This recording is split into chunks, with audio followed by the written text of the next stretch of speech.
Сіз Қазақстанда кейбір әрекеттер үшін үлкен айыппұл төлеуге болатынын білесіз бе? Кейбір тыйымдар туралы тіпті ересек адамдардың өзі білмейді.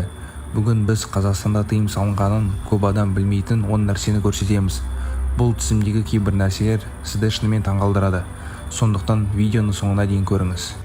10-шы орын қоғамдық орында темекі шегу. Көптеген адамдар қоғамдық орындарда темекі шегуге болмайтынын біледі. Бірақ кейбіреулер аялдамада, саябақта немесе адамдар көп жиналатын жерлерде темекі тарта береді. Мұндай әрекет үшін айыппұл салыну мүмкін. Сондықтан темекі шегер алдында арнайы рұқсат етілген орын бар ма, соны тексерген дұрыс. 9-шы орын қоқысты кез келген жерге тастау. Табиғатқа немесе көшеге қоқыс тастау Қазақстанда заң бұзушылық болып саналады.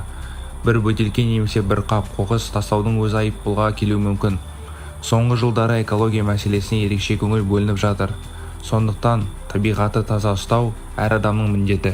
8-ші орын қоғамдық орында алкоголь ішу. Кейбір адамдар саябақта немесе көшеде алкоголь ішуге болады деп ойлайды. Бірақ қоғамдық орындарда алкоголь тұтынуға шектеулер бар.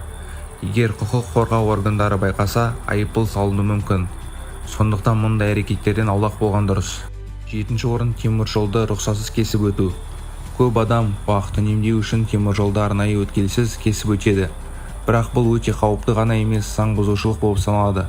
Пойыздың тоқтау жолы ұзақ болғандықтан мұндай әрекет өмірге қауіп төндіруі мүмкін. 6-шы орын көлік жүргізіп отырып телефон пайдалану. Жүргізушінің назар жолдан бөлу жол апаттарының негізгі себептерінің бірі. Сондықтан көлік жүргізіп келе жатып телефон пайдалану үшін жауапкершілік қарастырылған. Бірнеше секундқа экранға қараудың өзі қауіпті жағдайға туғызуы мүмкін. 5-ші орын вандализм. Ғимараттарға, ескерткіштерге немесе қоғамдық мүлікке зиян келтіру заң бойынша жазаланады. Кейбір адамдар мұны жай әзіл немесе өнер деп қабылдау мүмкін. Бірақ мемлекет мұндай әрекеттерді вандализм ретінде қарастырады. 4-ші орын жалған ақпарат тарату. Әлеуметтік желіде кез келген ақпаратты тексермей тарату қауіпті болуы мүмкін. Егер жалған ақпарат қоғамда дүрбелең тудырса немесе адамдарға зиян келтірсе, бұл үшін жауапкершілік қарастырылған. Сондықтан ақпараттың рас екеніне көз жеткізген дұрыс. 3-ші орын қызыл кітаптағы жануарларға зиян келтіру. Қазақстандағы сирек кездесетін жануарлар мемлекет қорғауында. Оларды аулау немесе оларға зиян келтіру ауыр құқық бұзушылық болып есептелінеді. Бұл жануарларды сақтау болашақ ұрпақ үшін маңызды. 2-ші орын табиғатқа зиян келтіру. Қорықтар мен ұлттық парктерде ерекше ережелер бар. Кей жерлерде от жағуға, өсімдіктерді жылуға немесе жануарларды мазалауға болмайды. Бұл табиғатты қорғау үшін енгізілген талаптар. 1-ші орын пойыздың немесе ұшақтың жұмысына кедергі келтіру.